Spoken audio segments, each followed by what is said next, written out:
J'espère que vous allez bien. Alors aujourd'hui, on va se retrouver avec une vidéo qui va parler de Vinted et plus précisément comment acheter ses vêtements vintage sur Vinted. Mais avant ça, n'hésitez pas à vous abonner, à me suivre sur mon compte Instagram et c'est parti, on peut commencer la vidéo tout de suite.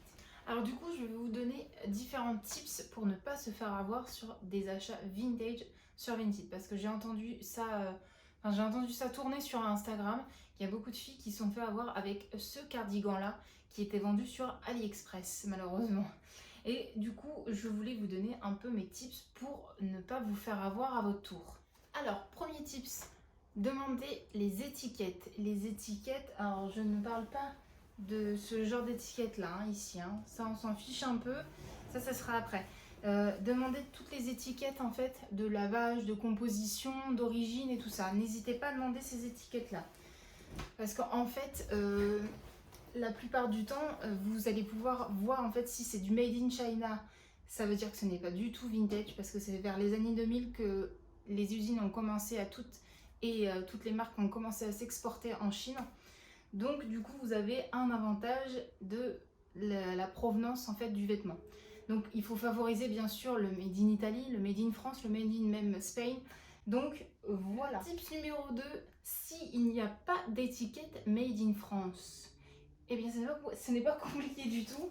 En fait, là ici sur ce blazer, je n'ai pas du tout d'étiquette made in France. Mais toute l'étiquette, je ne sais pas si vous le voyez, est écrit en français. Et donc, du coup, ça, c'est une indication comme quoi le vêtement est bien fabriqué en France.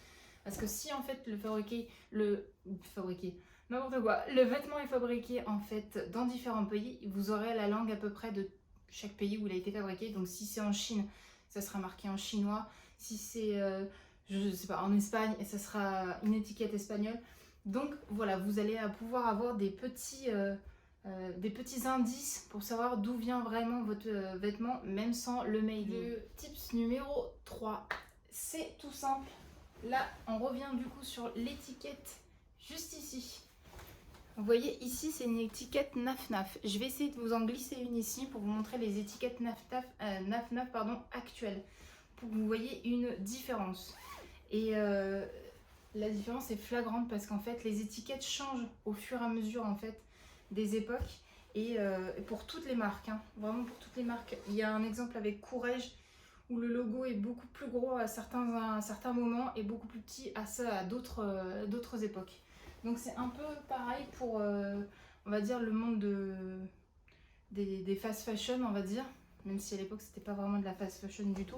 La Pimkie c'est pareil. Ça se voit que c'est pas du tout la même qui est actuelle. Donc voilà, ça aussi, ça peut vous aider complètement en fait à situer l'époque du vêtement. Tips numéro 4, tout simple. Alors ça, c'est pas vraiment pas pour vous faire avoir, mais en fait c'est un conseil quand vous achetez du vintage, parce qu'il faut savoir que le vintage taille petit. Donc les 40 correspondent à des 38, les 38 correspondent à des 36, et vice versa, enfin sur toutes les autres tailles, c'est exactement la même chose. Donc si jamais vous voyez une veste en taille 40 et qu'elle est marquée vintage et que toutes les étiquettes sont bonnes et tout pour évaluer le fait qu'elle soit vintage, n'hésitez pas à la prendre. Ce n'est pas grave si elle taille un peu plus large. Je parle pour les vestes, c'est même super bien. Souvent en plus que les vestes et les blazers de cette époque-là ont des épaulettes. Donc c'est exprès pour structurer la silhouette. Donc n'hésitez pas et voilà, foncez quoi. Et surtout, n'hésitez pas à demander le vêtement porté pour voir ce qu'il donne sur la personne, lui demander quelle taille elle fait pour que vous puissiez vous donner une idée. Moi, c'est ce que je fais aussi énormément du coup avec les vestes. Même si la fille fait un vrai 40, moi je veux voir ce qu'elle donne sur elle pour voir le tombé qu'elle a en fait et où elle s'arrête et où elle pourrait s'arrêter pour moi. Donc voilà, vous n'embêtez pas trop la personne de toute façon, surtout si vous êtes sûr de l'acheter. Voilà. Attention quand vous achetez du vintage sur Vinted parce que c'est très facile de se faire avoir. Donc à force de faire plusieurs achats, vous allez devenir experte, c'est sûr, comme moi je suis devenue, où je fais très attention à chaque fois que je vais acheter, surtout si c'est marqué voilà la marque vintage, je fais très attention. Donc voilà, j'espère que ça vous aura plu. Je vous fais plein de gros bisous et je vous dis à la prochaine.